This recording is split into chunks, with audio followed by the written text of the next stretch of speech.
అనారోగ్యంతో కన్నుమూసిన Ramoji group chairman Ramoji Rao అంత్యక్రియలు రేపు జరగనున్నాయి. ఆయన అంత్యక్రియలు ప్రభుత్వ లాంఛనాలతో నిర్వహించాలని అధికారులను ఆదేశించారు ముఖ్యమంత్రి.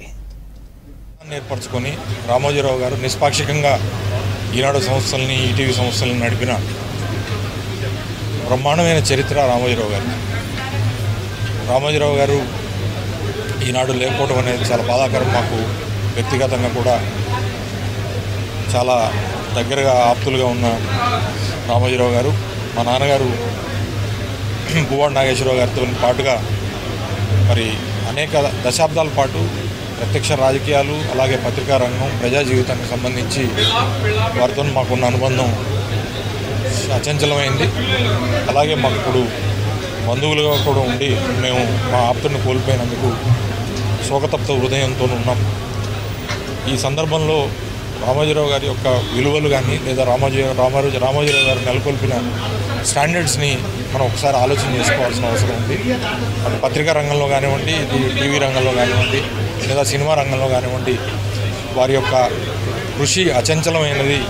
వారిని రాబోయే తరాలు ఎప్పటికి కూడా ఆదర్శంగా తీసుకోవాల్సిన అవసరం, బాధ్యత ఉంది.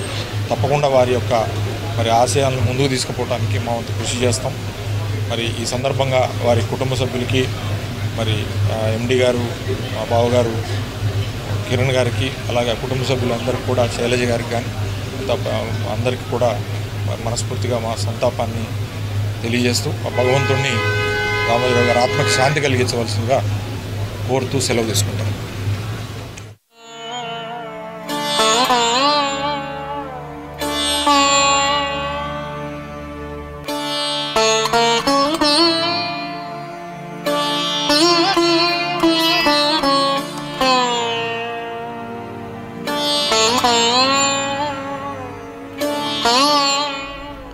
అనారోగ్యంతో కన్నుమూసిన రామోజీ గ్రూప్ చైర్మన్ రామోజీరావు అంత్యక్రియలు రేపు జరగనున్నాయి. ఆయన అంత్యక్రియలు ప్రభుత్వ లాంఛనాలతో నిర్వహించాలని అధికారులను ఆదేశించారు ముఖ్యమంత్రి రేవంత్ రెడ్డి. సిడబ్ల్యూసీ సమావేశాల కోసం ఢిల్లీ వెళ్లిన సీఎం రేవంత్ అక్కడి నుంచే సీఎస్కు ఆదేశాలు జారీ చేశారు. అధికార లాంఛనాల ఏర్పాట్లు పర్యవేక్షించాలని రంగారెడ్డి కలెక్టర్, సైబరాబాద్ కమిషనర్ను ఆదేశించారు సీఎస్ శాంతికుమారి. రామోజీరావు అంత్యక్రియలు రేపు నిర్వహిస్తామని చెప్పారు కుటుంబ సభ్యులు.